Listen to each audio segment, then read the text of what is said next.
Ja. Velkommen til. Vi har 2 punkter på dagsordenen i dag. Det første, det er netværket, og det andet, det er mit tværfag. Og til stedværende, der har vi Andreas. Ja. Og Jesper. Esben. Yes. Sigge. Ja. Og Niels. Hvad? Ja. Er vi startet? Jeg startede. Okay. Søren, han har sgu valgt at trække babykortet i dag. Babykortet igen. Det er typisk. Kraftedeme, mand. Simpelthen vil have for ofte. Er der nogen, der er det mindste har husket at købe noget kage i dag? Ja. Hvor fedt, man. Godt, jeg sådan der. Og hvem er Hans? Det giver vel sig selv, det her selskab. Ja, det er sådan det. Ja. Yes. Vi har, fået Søren på bånd. Så er det Jesper. Ja, jeg ved sgu ikke lige, om vi kan få det til at virke.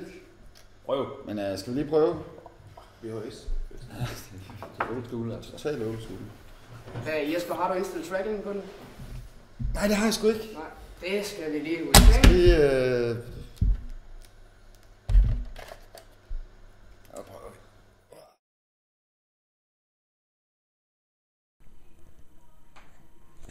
Hej og velkommen herhjem. Vi har jo taget sådan en lille babydag i dag, hvor jeg skal til at præsentere det her mit tværfag her. Vi har jo en flot by her, og så har vi lærerskolen, den er lige her, DFL. Og på lærerskolen, der har vi nogle hjørnestensfag. Der har vi blandt andet tanken, og så har vi sproget, og så har vi fællesskabet, og så har vi balancen. Og det vi godt kunne tænke os med mediesværfag, det er, at vi vil simpelthen gerne tilføje en lille ekstra fag. Hov, hvem kommer der? Nå, det er en, der har købt flæsk og kalk. Godt. Vi kunne godt tænke os at tilføje et ekstra hjørnestensfag, som vi kalder netværket. Og i netværket, der skulle vi gerne det skulle gerne indeholde følgende. Vi vil gerne have, at der var en medborgerskabsdel, som var sådan meget organisatorisk set fra et par organisatoriske briller, hvor det handler om, hvordan man kommunikerer med nærsamfundet, og hvordan man kan samarbejde med nærsamfundet. Det andet, der også skulle være jeg skal lige have den her. Det andet, der også skulle være i mit tværfag her, eller undskyld, netværket hedder det. Det er en IT-del, hvor alle får en eller anden slags grundlæggende IT-brug. Sådan noget med, hvordan skriver man en rapport, og hvordan sender man en e-mail, og sådan nogle grundlæggende ting. Og det andet, det skulle være sådan mere organisatorisk, redskaber og værktøjer. Og det kunne være sådan noget som, det kunne være sådan noget som gå på fronter og sådan noget, og kunne lave det, man kalder eksempelvis en doodle, hvor man kan lave sådan en forespørgsel og nogle undersøgelser og spørgeskema osv. Og det er sådan set det, som det fag, det skulle handle om. Og ellers så siger vi tak herfra og gå tilbage til DFL.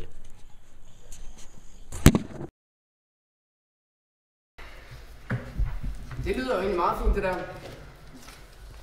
Ja, det skal være meget godt. Ja. Men hvor skal vi egentlig få penge fra? Det skal jo tages et eller andet sted fra. Altså, vi kan jo ikke bare... Hvad med det der uld, filt? Filtefaget. Filtefaget. Ja, håndværk. Ja, men er det ikke... Klart, Jo, ja, altså... Hvad med billedkunst, hva'? Altså, Billedkunst. Pensler og sådan noget, maling, Photoshop. Det kan vi jo sgu da bare gøre her. Altså. Det bliver også pænere, ikke? Højere pixel. Ja. Ikke nok med dem, så er det jo også i HD. Det er meget federe. Det bliver ingen problem. Skal vi gå videre? Ja, lad os gå videre i dagsordenen. Medietværfag.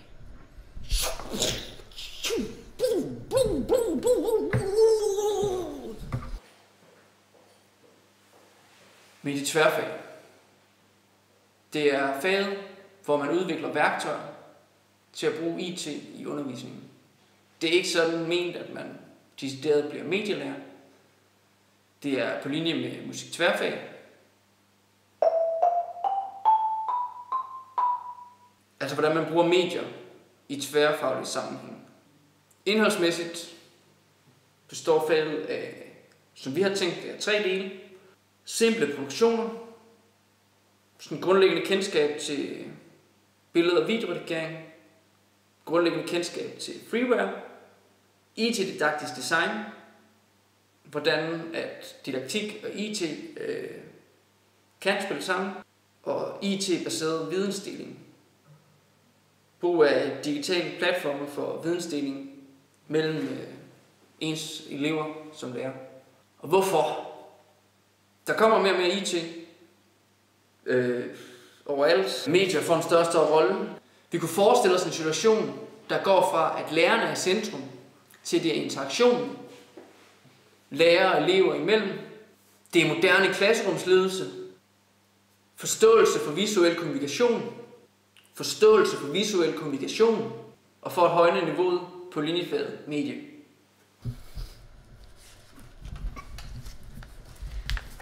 Tivoli Krømmel. Nej, jeg skulle bestemme pistachestang. Pistachestang.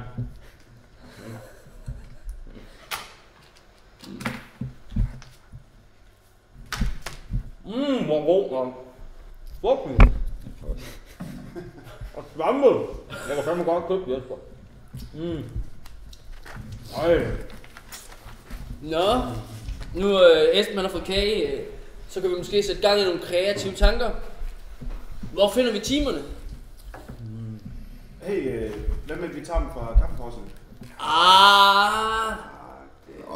Ej, vi erstatter sgu da bare fællesskabet. Det der netværk, der er ikke noget, seriøst, der er ikke noget fremtid i fællesskabet alligevel. Det er så forældet. Jamen fællesskab, historie, det der historie, altså hvad kan vi bruge det til? Det der fortid, halløj. Skal vi ikke, vi må være ude i fremtiden. Hvad med herr Holm, kunne han ikke godt bruge en digital opdatering? Eller? Jo, jeg synes faktisk alle her på skolen kunne trænge til en seriøs opdatering, ikke? Er der mere prinsessestang så? Nej, Det er en pistachestang, det er ikke men prinsessestang. der er mere kaffe. Ja, giv mig noget af det, mand. Vi kan også overtage sprogfag, vi har jo alligevel Google Translate. Eller drama. Jeg tænker sådan, før vi skulle hellere se film end skuespil. Nå, er dogme. Klart, det er fremtiden. Der er virkelig nogle gode muligheder. Tak for et super godt møde. Der er spørgsmål i... Hvad fanden hedder det? Basisgruppen Marco. Basisgruppemapperne. Nu formand. Yes. Tak for et godt møde.